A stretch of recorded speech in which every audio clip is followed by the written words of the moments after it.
اعوذ باللہ من الشیطان الرجیم بسم اللہ الرحمن الرحیم وقلنا یا آدم اسکن انت وزوجک الجنۃ وکلا منها رغدا حیث شئتما ولا تقربا هذه الشجرۃ فتکونا من الظالمین۔ اللہ سورہ بقرہ آیت نمبر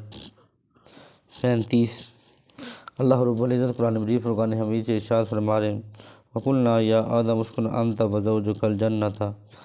اے آدم اور تم اور تمہاری بیوی جنت میں رہو، جہاں چاہے مرضی کھاؤ رہو۔ ولا تقربا هذه الشجرۃ فتکونا من الظالمین، لیکن اس درخت کے قریب نہیں جانا، فتکونا من الظالمین، ورنہ تم ظالموں میں سے ہو جاؤ گے۔ علماء مفسرین لکھتے ہیں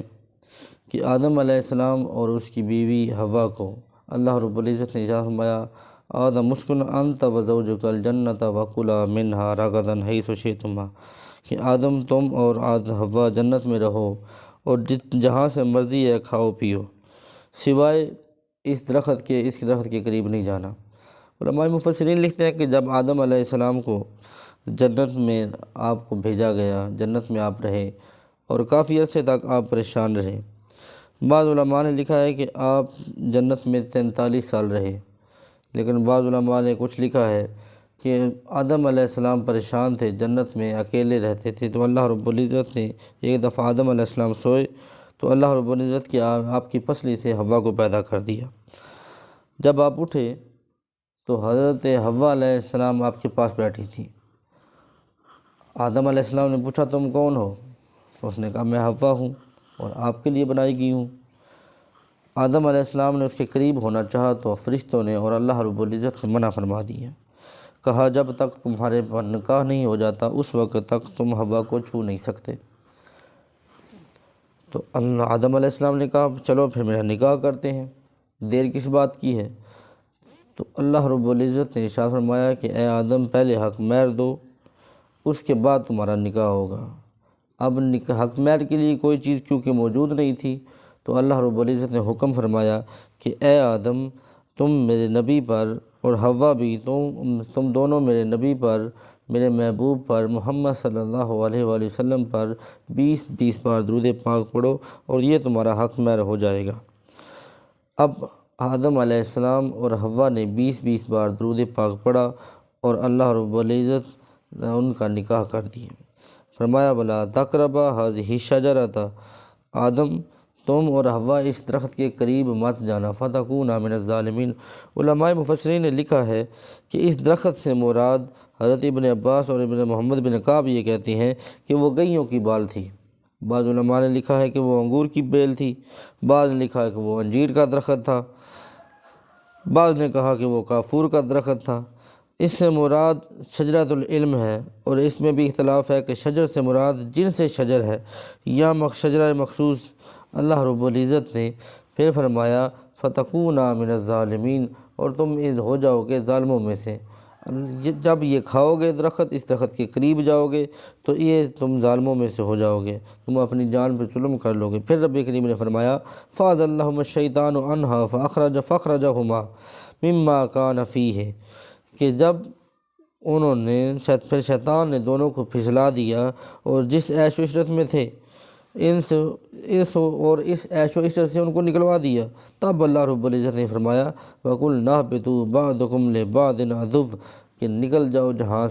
یہاں سے چلے جاؤ کہ تم ایک دوسرے کے دشمن ہو۔ وَلَكُمْ فِي الْأَرْضِ مُسْتَقَرٌّ وَمَتَاعٌ إِلَىٰ حِينٍ، اور تمہارے لیے زمین کو مستقر کر دیا، نفع بخش بنا دیا ایک معین مدت کے لیے۔ اب علماء مفسرین لکھتے ہیں کیونکہ آدم علیہ السلام اللہ رب العزت کے برگزیدہ اور نبی ہیں، آدم علیہ السلام نے غلطی نہیں کی، شیطان نے آپ کو پھسلایا، اور شیطان جنت میں، بعض علماء نے یہ بھی ایک سوال اٹھتا ہے کہ شیطان جنت میں داخل کیسے ہوا، اب جنت میں شیطان گیا کیسے؟ تو بعض علماء نے لکھا ہے اور حضرت عباس رضی اللہ تعالیٰ نے بھی اسی روایت کو لکھا ہے کہ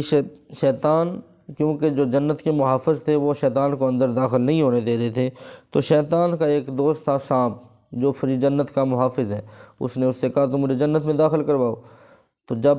اس سانپ نے آدم علیہ السلام کو منہ کے اندر رکھ کر وہ اس کو جنت میں لے گیا، تو شیطان نے اب آدم علیہ السلام اور حوا سے کہا کہ اللہ رب العزت تمہیں ہمیشہ یہاں نہیں رکھے گا، تمہیں اس لیے اللہ رب العزت نے اس درخت کے پاس جانے سے منع فرمایا؟ تو آدم علیہ السلام نے کہا ہمیں اللہ رب العزت نے منع فرمایا، ہم قریب نہیں جائیں گے۔